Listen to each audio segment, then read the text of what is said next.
Job's three friends, Eliphaz, Bildad, and Zophar, heard about all the troubles that had come upon him, they agreed to meet together.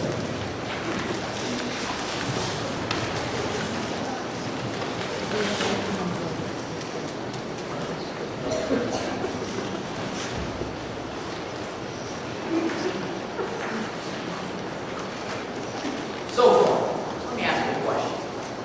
Does life exist in a continual state of fluctuation, or in a state of unvarying constancy? Life is like a river. There's one river when you're going across it, and yet it is a different river when you place your foot into return. Life is always changing. That is a brilliant answer. In fact, it reminds me of my own thoughts concerning rivers. Do the rushing rivers make a noise if no one is around to hear them? And concerning our friend Job, if suffering affects others, what if the others don't know that an individual is suffering? Are they still therefore affected? It reminds me of an ancient. Zophar, what do you think about all of this? I really don't know about any of that. But where in the four corners of the earth is Bildad? Yeah, Bildad is. Just because he's rich does not mean we have to pay up for him. And Shmi, I'm going to need 3 sets of clothing. One for sleeping, one for mourning, and one for, oh, hey, Eliphaz and Zophar. You guys know anything about Shmi here? No, thank you. No, let's go. Okay, I'm ready anymore. You didn't understand about Job? I really don't think Job deserves all these things that are happening to him. I just hope there's some way we can encourage him. Is that Job? He looks terrible. Do you think he's even alive? Let's see if we can get help.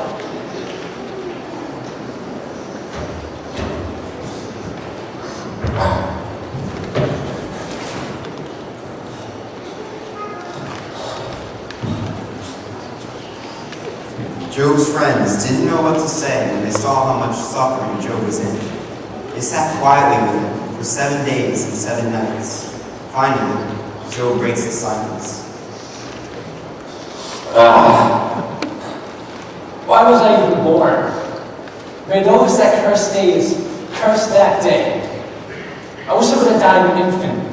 For then, I'd be lying down in peace, instead of in this torture.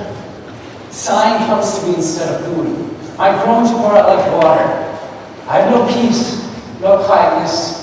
I have no rest, only turmoil. Job, may I say something?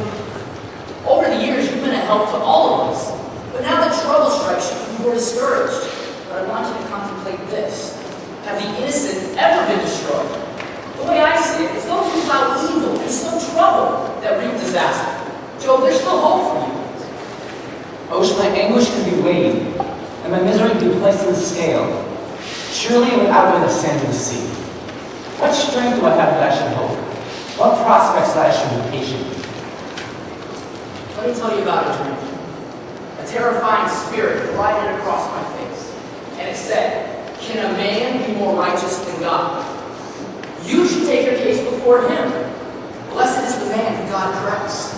So do not despise the discipline of the Almighty.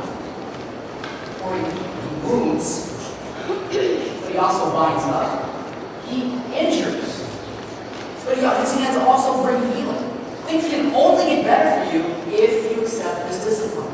Then God will surely rescue you and restore you to full prosperity." Brought you some tea to soothe your throat. A despairing man should have the devotion of his friends. But now, you too have proven to be no help. I've been given months of futility and nights of misery, filled with nightmares that have been assigned to me. My body is clothed with worms and scabs. My skin is broken and festering. Oh God, what is man that you make so much of it? That you focus so much of your attention on it? Will you never let me alone? Or look away from me even for an instant? If I've sinned, what have I done to you, watching man? Why have you made me your target? Have I become a burden to you? Job, how long will you say such things? Your words are like a blustering wind. Does God pervert justice? Call on him now if you're so pure, and he'll restore you immediately. For sure that God does not strengthen the hands of evildoers, and reject the blameless. You speak some truth. But how can man approach an infinitely powerful God who's resisted him and come out unscathed? He's created everything. He's done wonders that cannot be fathomed and miracles that cannot be counted. Your lofty dialogue reduced them to silence? Will no one rebuke you when you mock? I am blameless. I doubt it! If only God would listen to my argument.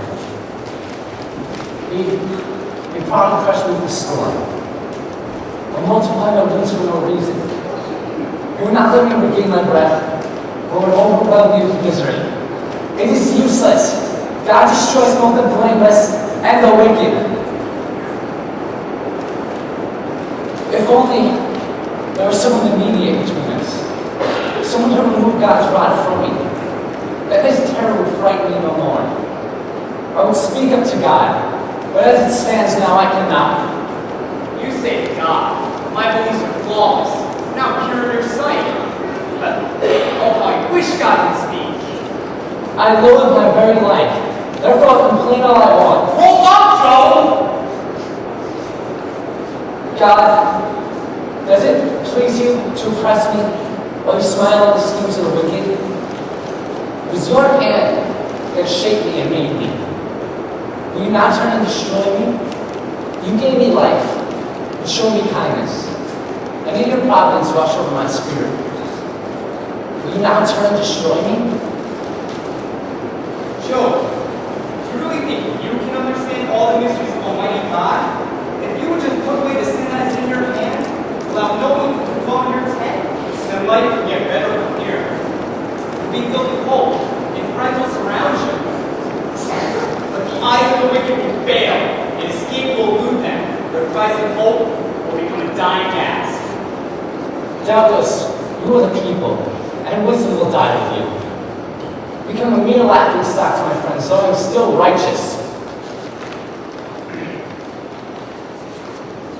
Would a wise man argue with worthless words and with speeches that have no value? Your sin prompts your mouth.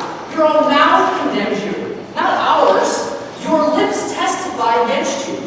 Now listen to this piece of It advice. is God that owns wisdom and understanding, not you. Do not think I can fear you. Yet, I was to speak to the Almighty, and to argue my case before God. Do you listen in on God's counsel? Do you limit all knowledge to yourself? You smear me with lies.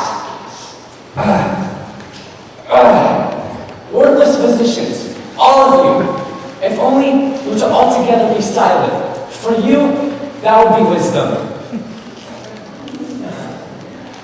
Would it turn out well if he examined you? Can anyone bring true charges against me? If so, I will be silent and die. How many wrongs and sins have I committed?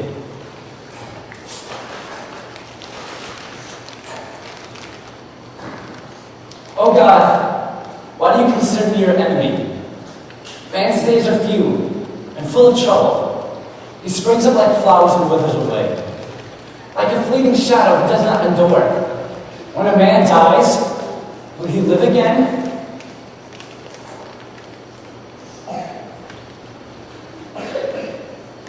Joe, the gray hair and the aged are on our side, men even older than your father. And what has the wise man taught us in all the ages but this? It is the wicked man who suffers torment. When all seems well, trouble strikes him. Distress and anguish fills the wicked man with terror because he shakes his fist at God and puffs himself up against the Almighty. He conceives trouble and gives birth to evil. Will your long-winded speeches never end? What ails you to keep arguing? Miserable comforters, all of you. If you were in my shoes, I could speak like you, shaking my finger, condemning you. But instead, encouragement from my mouth will bring you relief. Joe, why is it that you think we're the foolish ones? You're the one who's tearing yourself to pieces in your anger, not us. But I guess in those type of circumstances, this would be expected.